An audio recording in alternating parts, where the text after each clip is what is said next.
All right, y'all. It's your host of the Wiretap, Tony, and we back with another episode. I got a lot to talk about today. It's been a crazy weekend in music, everything, to be honest with you. So, let's tap into it. 6 figures in, finally getting some wiggle room. Need more Lexus in the whip, in the house with some bigger rooms. Sex, religion, politics, so 3 things will get you canceled. It's the Wiretap, we sweep with purpose. We don't just ramble. A jealous man can't work, a scared man can't. All right, y'all. I'm back. Welcome to episode 10 again. Like I said, it's a lot to talk about tonight. So I'm going to just jump right into it. You know, we got a diss track from J. Cole on his latest album, Might Delete Later. Personally, I think it was a waste of time. Bar for bar, you know, Cole is one of them ones. I'm not going to sit here and act like Cole is not one of them ones. He's definitely up there when it comes to the lyrical, gifted, storytelling rapper. You know, he definitely can hit all the avenues. And lately, Cole has been on a great run when it comes to the features and some of the songs he's put out. Not necessarily the albums, I would say. You know, they put out a label album. I think they put out like 2 or 3 in the last few years. The Dreamville album, for me, the second one, that was a good album to me. To me, I ran through that album a few times. A couple of singles off that album I definitely enjoyed. Sunset, I think I probably ran that into the ground off of that album. I know they did a collective album with DJ Drama. I'm not going to hold you. I didn't listen to it. Not necessarily because Dreamville released it, but more so I didn't have time, I guess you would say. I don't think they put out enough media press around the album. You know, artists these days don't seem like they put out media behind their albums. It seems like they just drop them sometimes. I guess depending on what type of artist they are or how big of a artist they is, you know, to me, I just didn't listen to the album. I'm not going to sit here and hold you. But let's get into the dynamics of this situation. A few weeks ago, Future dropped his album, We Don't Trust You, and a song dropped like that. Now, the song is hitting. I'm not going to hold you. The song is hitting. I think it's in broke records and all this type of stuff. You know, I think the album for Future was a great album. I am listening to that currently. I've ran through that album a few times, and I think it's one of his better ones. But ultimately, the song that got everyone's attention was like that off the rip.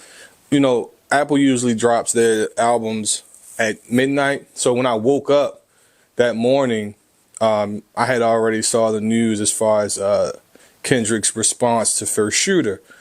Now, some people say First Shooter wasn't a diss. I think it was. If you're familiar with Kendrick and Drake's situation, I don't know where they got into it at, but it started probably around that Take Care era. I know Drake essentially tries to claim that, you know, he put, you know, Kendrick on in a sense. Not put him on, but you know, he tried to help his career blossom even more. I think he even was on his tour that year.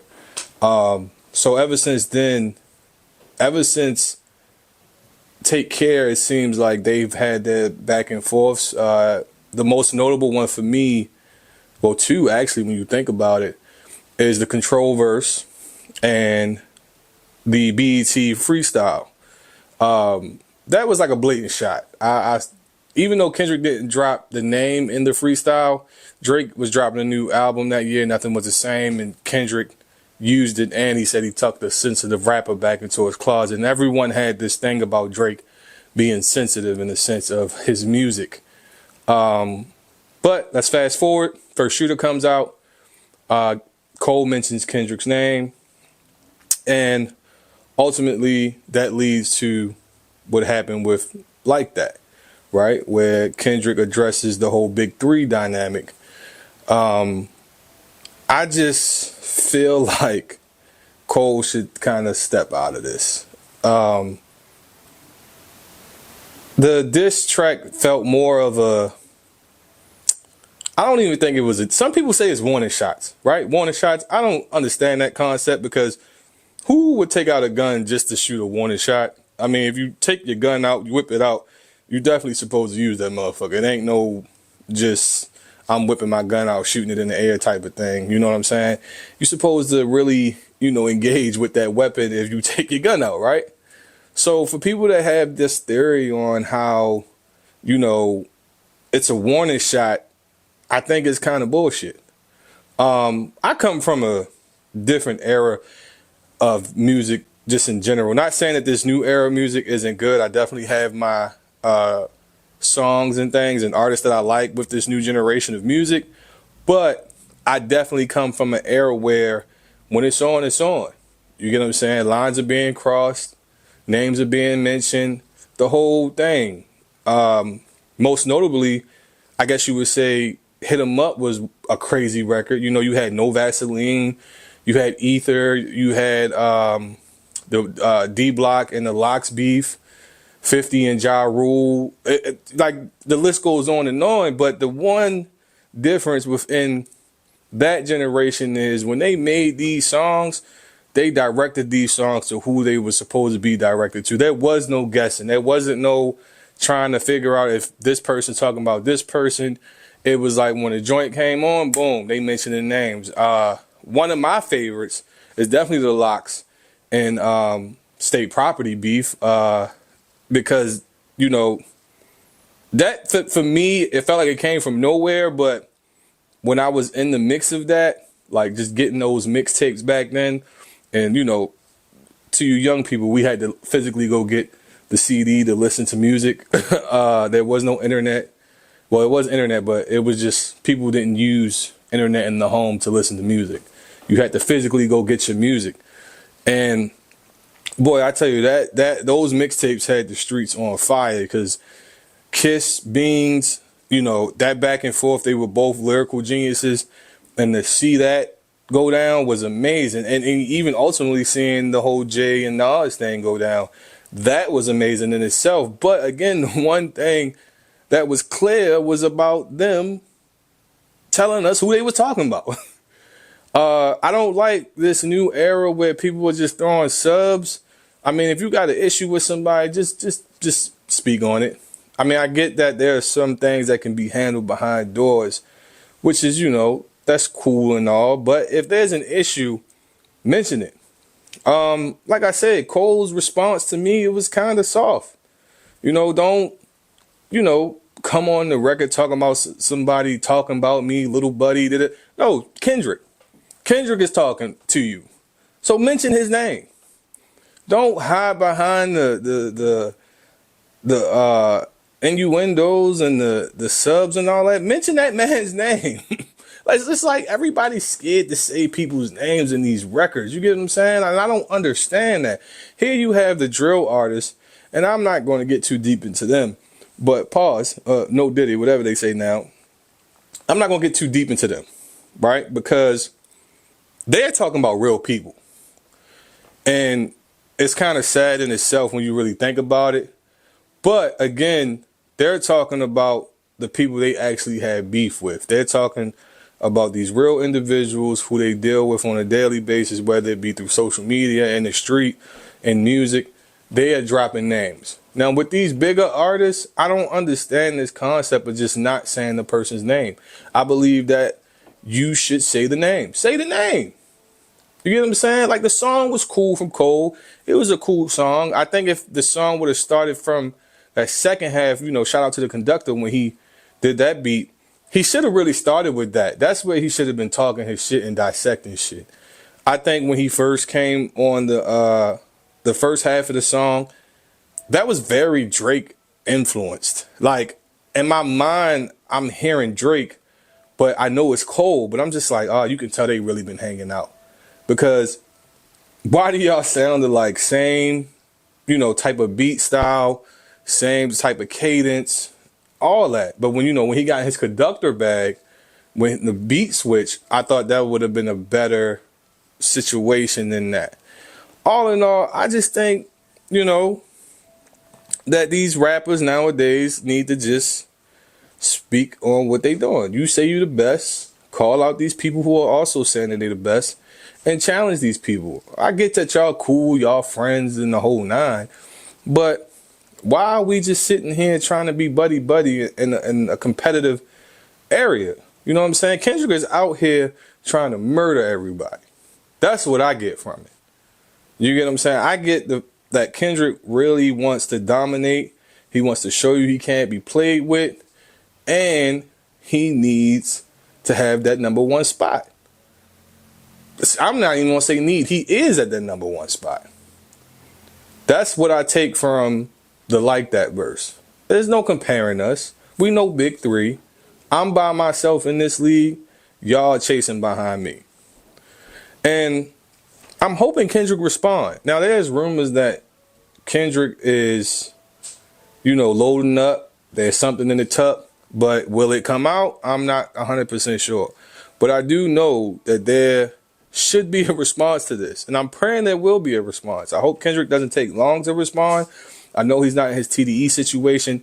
See, one of the biggest complaints about Kendrick was how he dropped his music. Now, I don't know if that was a label situation or, he was feeling artistically blinded or whatever the case may be. But I feel like now that he's out of the TDE situation, he may be able to drop music more frequently.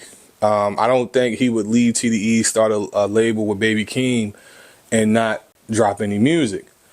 Maybe this is the time where he is going to get at people that he just wasn't trying to involve the label in. I know a lot of people was upset with the Ab Soul feature on that album.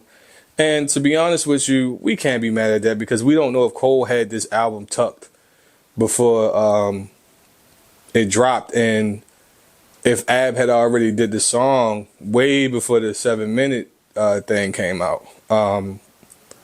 But a lot of people didn't like that. And I can see why. Because I would assume that Ab and Kendrick are still cool. They still talk. But 9 times out of 10, Kendrick probably already knew the song was coming. I don't think Ab would not say anything. And really, now that I think about it, maybe Ab had said something way before the song even dropped. Maybe he knew that the diss was coming, and that's why Kendrick goes on to the verse speaking on them.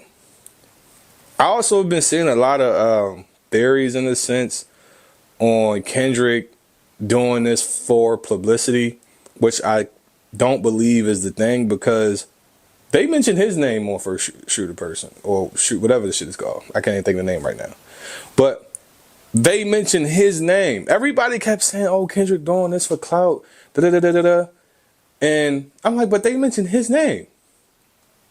When you really break down First Shoot a Person, it's a line in there where Cole mentions the Big Three, and then the next line that comes, not directly, I don't believe, but it's a few lines later where Cole says, when I look at Drake, it's like looking at the Spider-Man meme. In a sense, you've already excluded out Kendrick. So I would take offense to that. Or again, and maybe that wasn't even it. Maybe it was the mention of the Big Three, and Kendrick's like, "Oh, slow your roll. I'm not a part of that.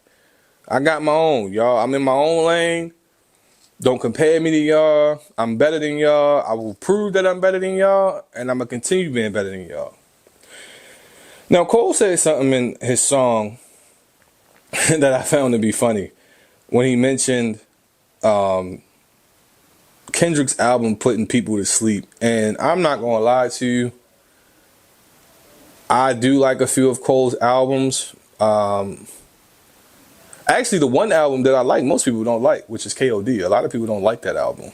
But I have liked a few of Cole's albums, and Born Sinner was another good one for me. What else was another? His mixtapes. They were another good one for me. What is it? Friday Night Lights, I think it was. And what was his other one? The Warm Up. That was another good one. But with his albums, I'm not really a big fan of too many of Cole's albums. Of course, Forest Hills Drives is another classic. That For Your Eyes Only was trash. The off season was cool. I wasn't too big on the off season, but for me, if I had to really pick the album I really ran through a lot, ironically, again, is the album that most people don't like, which is KOD. I really like that album. I think that's when I started seeing the shift in Cole's music. And like I said, that Revenge of the Dreamers 3 was a great album too. I think another thing that kind of ticked me off about the song was also the numbers, not the numbers, but the mention of his second album being trash. And technically, Kendrick has 5 studio albums, which is Section 80, then it would be Good Kid, Mad City, then it would be To Pimp a Butterfly, then Damn, and then what is it, Mr. Morals and the Big Steppers. Let me double check that real quick. Yeah, Mr. Morals and the Big Steppers. Yep, I was right.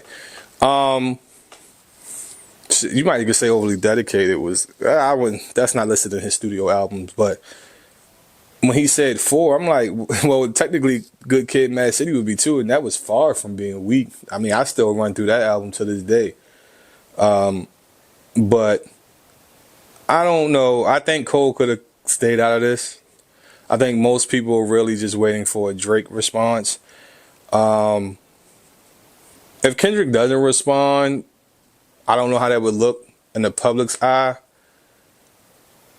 But honestly, he just really wants Drake to respond. I'm hoping that's who responds soon enough. I'm not putting no timestamp because people keep saying Drake need to respond in this amount of time. No, he can respond when he want to respond. No matter what, we're going to listen. It doesn't matter when he responds. He could respond 2 years from now. We're going to listen. But I just feel like Cole should have probably stayed out of this one. I mean, if you were going to come out with a song like that, one, I wish you would have just mentioned his name and maybe gave us some information about him we don't know. Granted, if he's still your friend, which I'm pretty sure he is, what's the point of putting out the song? That's how I look at it. What is the point of putting out the song if you're not going to go, gloves off? Like I said, that warning shot shit, that shit's... What? Warning shot? Why are we shooting warning shots? Come at that man neck. Be direct. You supposed to be the best one, then act like the best one. But trying to be buddy on a diss track, nah, that's not going to do it. That's not going to do it. I'm hoping that the situation doesn't get ugly, but I do want to see, a real battle. I want to see a real battle. And I guess it doesn't make it any better that Like That is hitting in the clubs too. So I guess in Cole's mind, he had to respond. I don't know what he was thinking. But I know that the song for me wasn't really the best. I wish it could have been something different. I ran through the song several times, so I wasted a lot of time just to come to my conclusion that it was just really a waste of time. Lyrically, it's a great song. I think if it wasn't towards this Kendrick situation, maybe the song would be doing a little better. But I think the song is a dud. And I'm tired of you people trying to say the Pimp a Butterfly was trash. It was not trash. I think if you have a love for a certain sound, if you're artistic in a way, the album's great. Now, mind you, I'm not gonna lie to y'all. I was not a fan of the album when it first dropped, but for some strange reason, a few years later, as I've gotten older,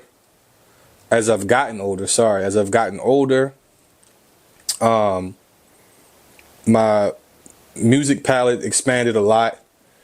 There was a lot of music I was falling in love with that sounded different. I fell in love with I guess you would say, live instruments and things of that nature. I know Kendrick's a big fan of using live instruments in his music. So when I come back to Pimp a Butterfly, I loved it. I couldn't believe I hated the album the first time. When I came back to the album, I'm like, what was I thinking? This album is great. I've listened to it quite a few times. But I do understand that everyone's music palette isn't the same. And what I'm into, you may not be into. But to call something completely trash, I'm gonna see how many to Pimp a Butterfly. Let me see how much it sold. Hold on, bear with me, guys. All right, let's see how much it sold. So the Pimp a Butterfly sold 324,000 copies in the United States, earning a chart debut of #1 on the U.S. Billboard. So the album went #1 at one point in time. I don't know how many weeks it stayed at #1, but it went #1. Now, I don't know if that was necessarily because people thought they were going to get another Good Kid, Mad City. First week sales, 363,000 units globally. 1 million copies. United Kingdom, 300,000 copies. Canada, 160,000 copies. Continued impact.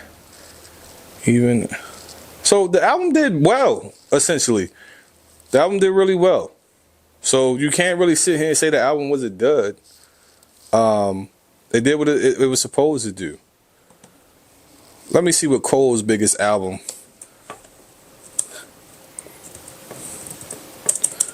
J. Cole's biggest album sale.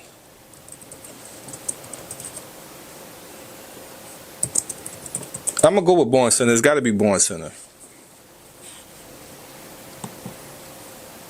It's got to be Born Center. Actually, it's Forest Hills Drive. Then Born Center. And they off by 1 million. It was ranked #10.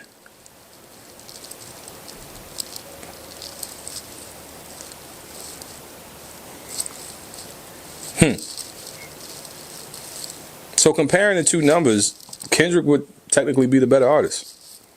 Now, like I said, I'm not saying Cole ain't been on his shit lately. Cole's definitely been on his shit. He been spitting. He been spitting some impressive bars. Honestly, I feel like he's been more, I guess you would say, like, in my honest opinion, Cole has probably spit better on features than he actually has on his own songs. I don't know why, but that's to me, that's my opinion. That's just my opinion. I don't know what y'all think. But ultimately, I think the one question that comes to mind for me is, where's Drake? You know, the other day he posted a championship trophy with a composition notebook, and a lot of people took that as him about to drop something, but I think that was really more so to congratulate himself on ending his tour. But again, where is Drake? Drake, we need that response. I'm not saying that you have to respond quickly, but we need the response. You know, the Pusha T thing was kind of, you know, a chink in his armor because he didn't respond. Now, granted, he went on LeBron's show and said that his response was out of his character and he felt like it wasn't needed. And he took that energy and put it into his album that year, which I think was Scorpion. But for the love of hip hop, where's the response? We need that response, Drake. We need it at this point because, and we was discussing this in the group chat. For me, I'm not saying Drake is ducking, but to me, he doesn't do well in recent years with beef. Like I said, he handled the Common situation gracefully. He handled the Meek situation gracefully, and I think Meek could have really won that, but there was no response. So essentially, that's why he wins that. But the Pusha T thing, now you're talking about battling someone who's really lyrically intelligent.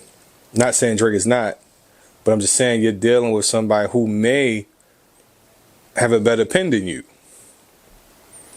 So I don't really know if the lack of a response was really out of, hey, I'm not this guy.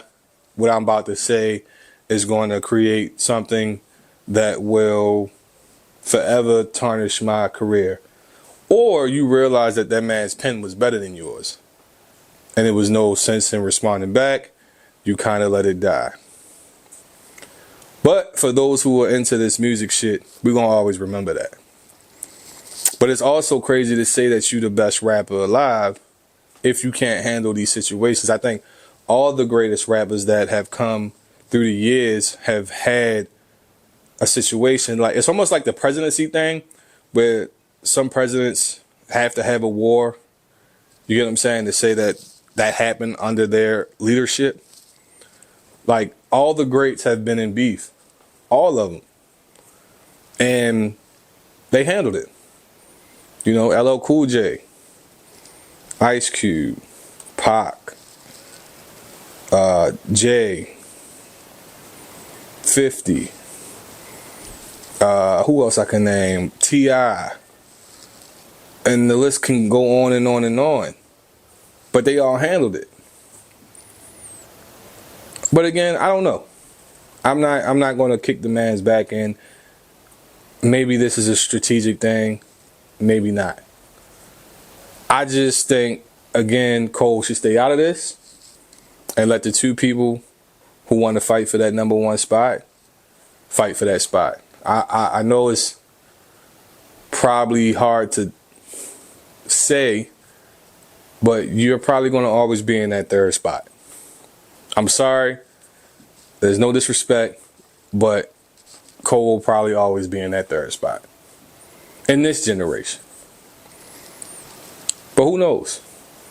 If he can drop enough music to change our perspective of his, where he falls on that, that's possible. But at the moment, I would say Kendrick is number one, then Drake, then Cole. And some can argue that Drake, Kendrick, Cole. I don't think Cole is two for anybody that's into music like that. I don't know about the youngins, but if you're really into music and rap, Cole is probably not number two. He's number three.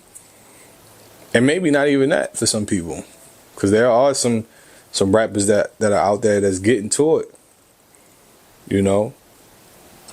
I'm hoping Jid jumps into this. I would like to see some responses from Jid. I don't really know how Baby Keem's pen is, but I wouldn't mind seeing Jid. That boy can spit. He can rap his ass off. But again, who was he going against? Baby Keem? I don't think anyone from TDE is stepping into this. I was looking on their pages all weekend to see if anybody posted anything, some subliminal, something. But nothing was really posted. But again, if you're gonna put out a diss song, mention the person's name. We're gonna take a quick break and we're gonna come right back and we're gonna get into some serious topics. I really want to speak on the Angel Reese situation. It's very disturbing to me. But we'll be right back.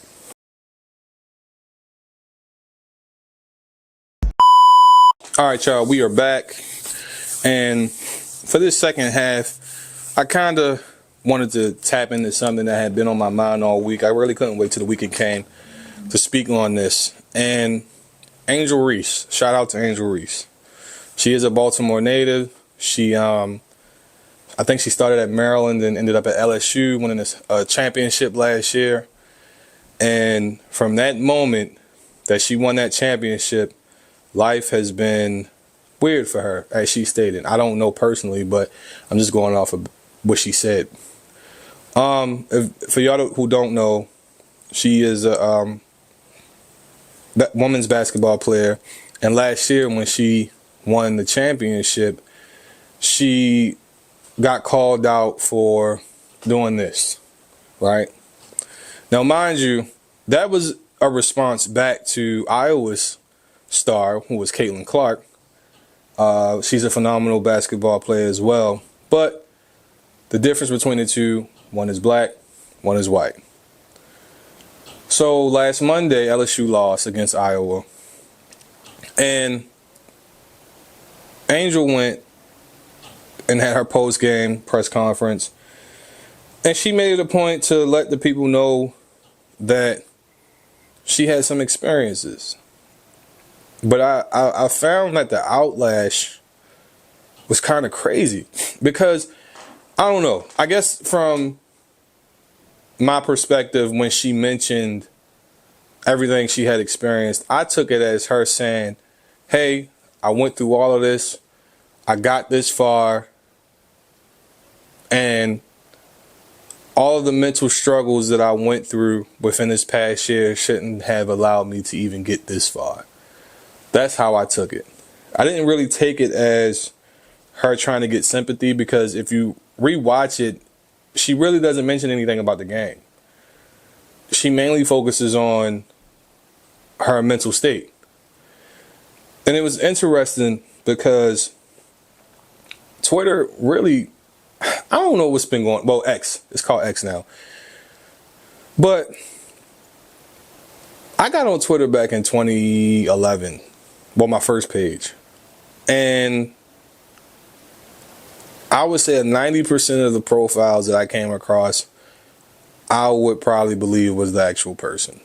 But in recent years, there has been an increase in these pages who use, I guess you would say, memes or fake photos. And a lot of that is just for them to hide behind the keyboard and get their shit off. Most of the time, I would probably say they're probably white. Maybe not. I could be wrong. But a lot of it is to get some racist rhetoric off and talk about the black community in a negative light. Now, Angel mentions how she has been experiencing sexual harassment, how she was sexualized, receiving death threats. And even some of the black commentators or black community kind of kicked her back in. Not kind of, they kicked her back there. Because they thought or felt as if she was trying to get sympathy for the loss. I didn't get that from that. I just got somebody who, like she said, was I hate that word.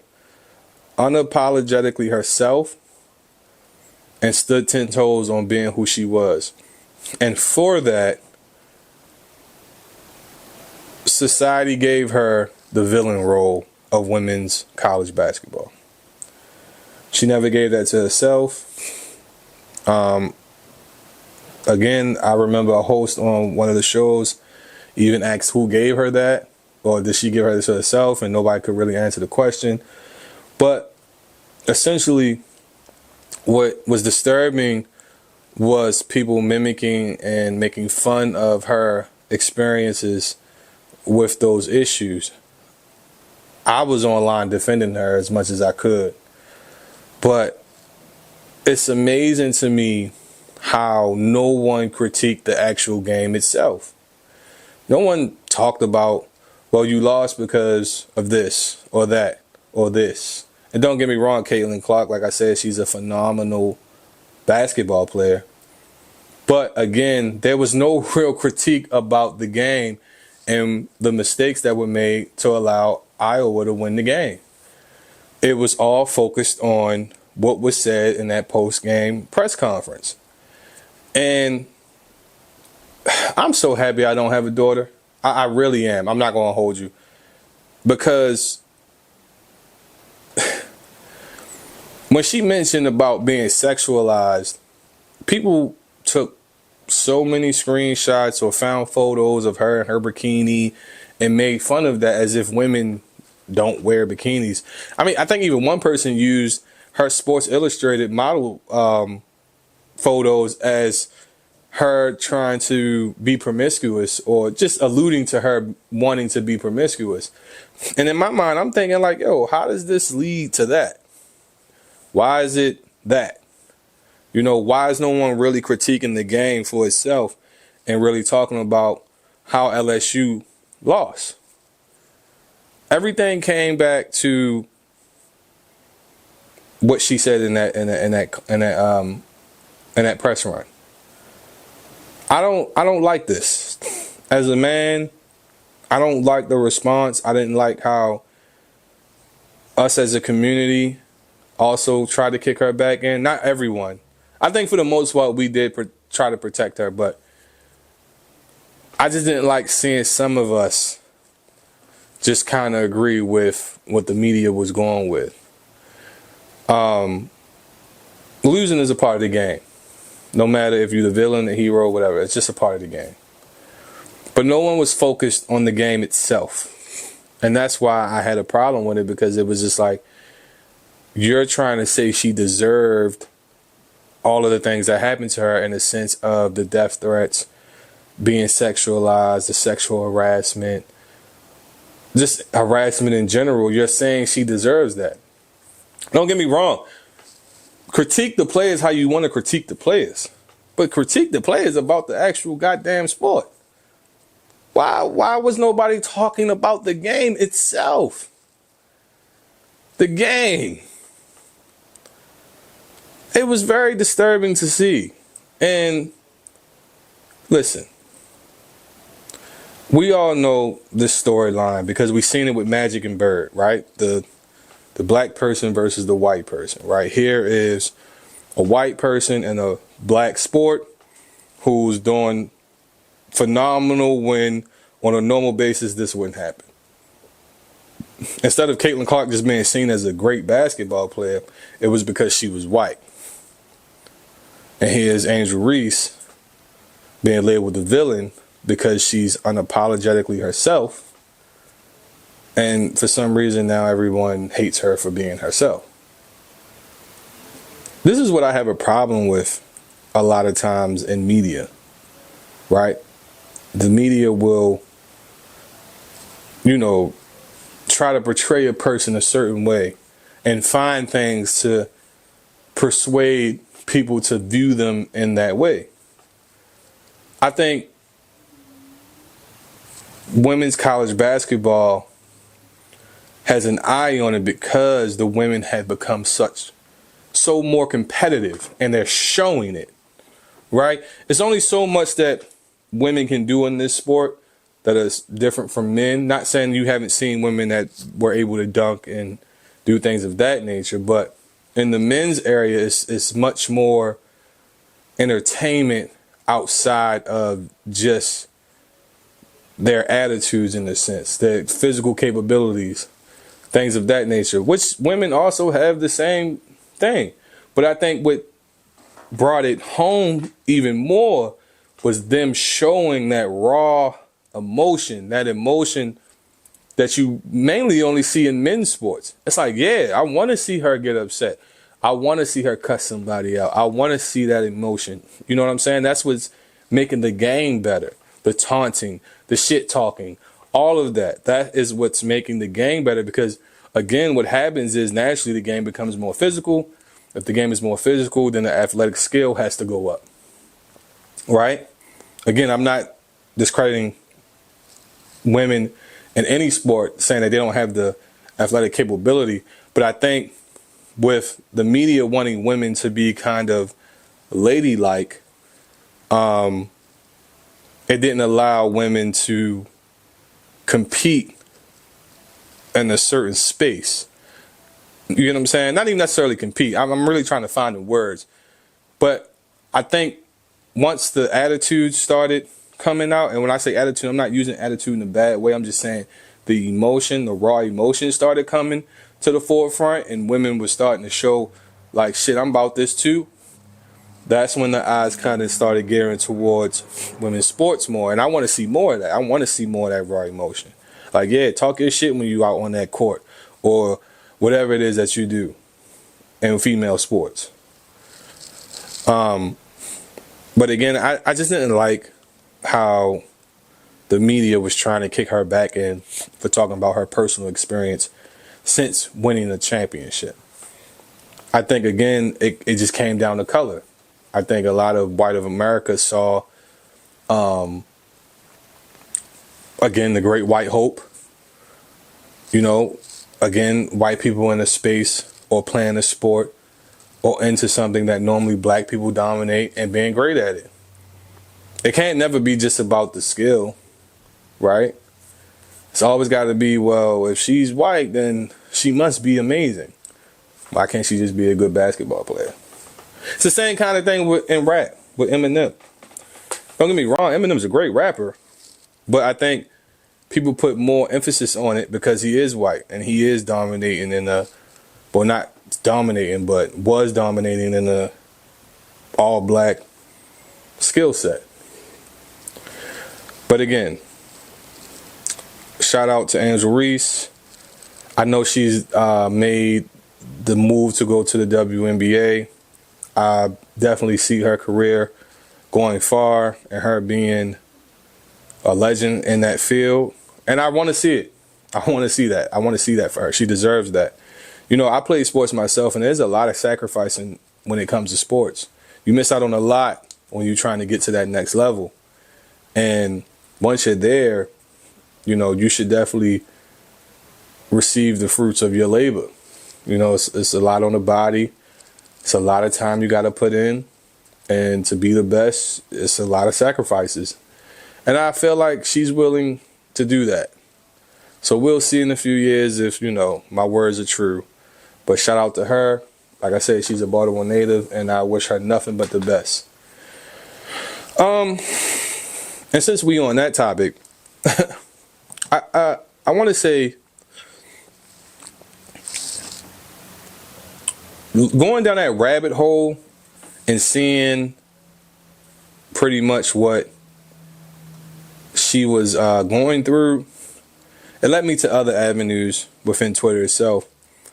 Now, this was mentioned a few weeks ago. So, again, I'm from Baltimore, and we had a bridge collapse due to a rogue ship that lost power.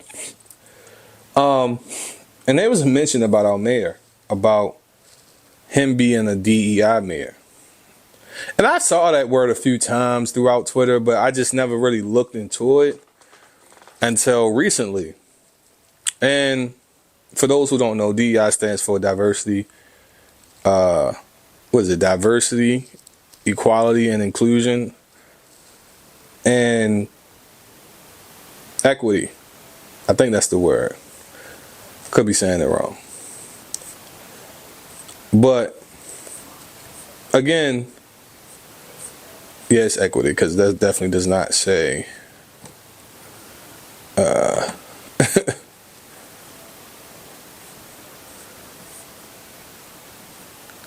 yeah, that's what that is.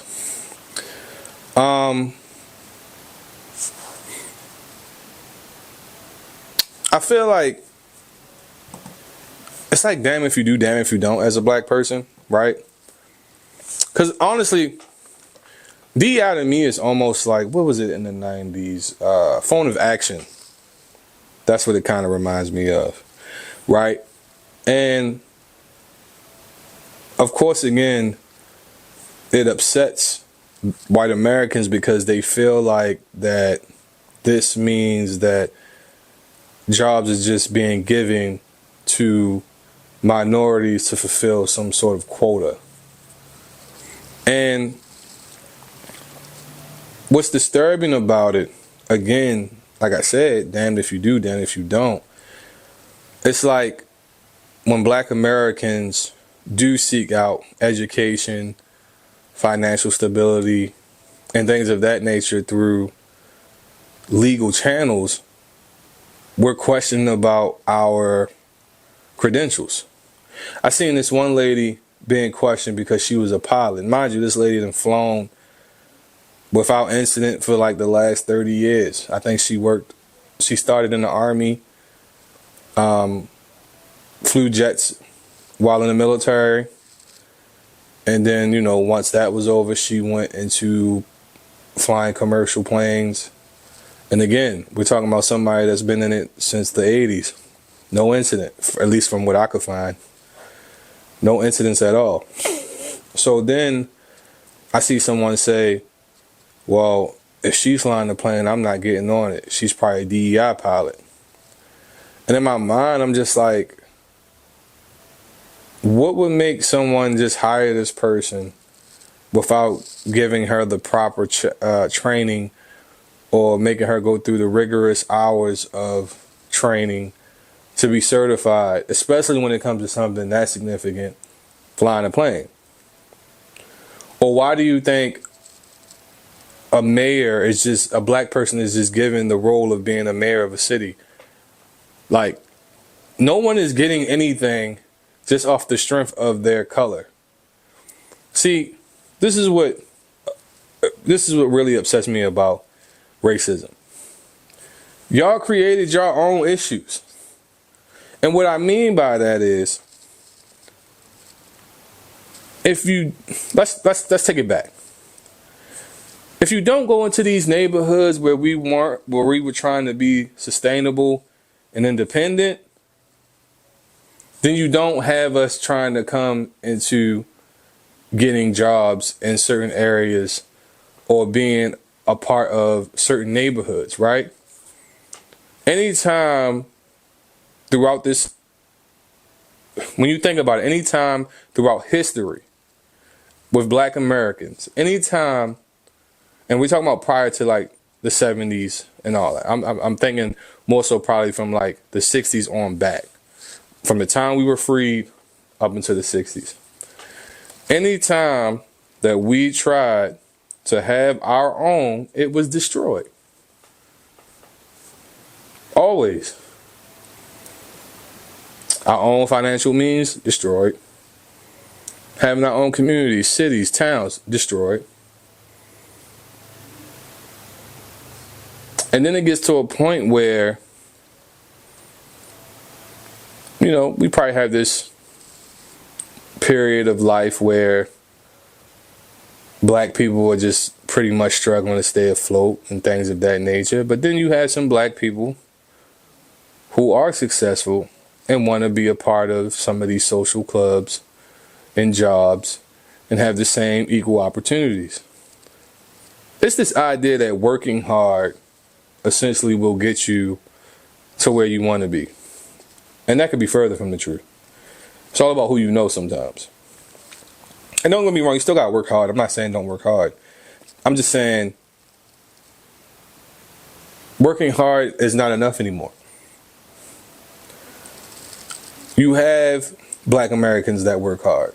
You have black Americans that put in the hours, sacrifice the time, and quote unquote pull themselves out by their bootstraps. And once they go through all the education, training, certification, everything, they try to get these jobs, and then they were denied that. And this is why you get these things like affirmative action and DEI. This is why you get those things, because these companies weren't allowing us to pursue careers with them, and people got fed up. That's why racism is frustrating to me, because it's like no matter what we do, we'll be seen and talked about as you believe. I'm pretty sure there are a lot of white Americans out there who have a conclusion about black people and black Americans and they've never met a black person a day in their life. But again, y'all created your own problem.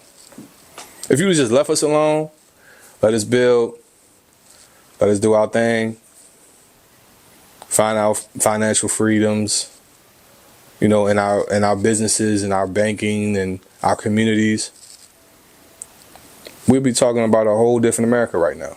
I'm not saying we would never have been combined as a melting pot or been a society that's quote unquote all together.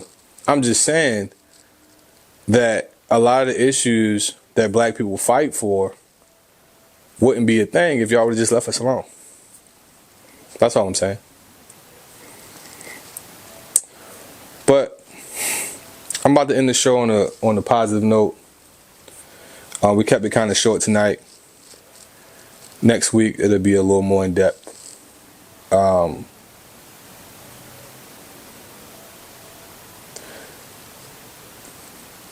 Peace is a beautiful thing, right? In this day and age, I think it's very hard to find peace. And I've been experiencing some things, and lately I've been at peace. And I kind of feel guilty for being at peace, but I'm enjoying it a lot. I'm enjoying my peace a lot. And this is what I want. I want my peace. So don't feel guilty for wanting your peace. I'm not saying don't handle your responsibilities. It's not what I'm saying at all. Because we get stressed from a lot of things that we wish we didn't have to deal with. But we have to deal with them, right? That's what being an adult is. But don't stress yourself out about it. Don't force anything that's going to compromise your peace. When you're ready to deal with it, then you deal with it. Don't let no one force you. Don't let time force you. Just when that day comes and your mind is made up and you can handle whatever comes with what you have to deal with, or you can kind of maintain pockets of peace within that, or have your boundaries, then do so. But if you need your peace right now, if that's what you need to focus on your peace. Again, I'll be back next week. I kept it short and sweet tonight. Like, subscribe, share, the whole nine. Thank y'all for tapping in. We'll see you next week.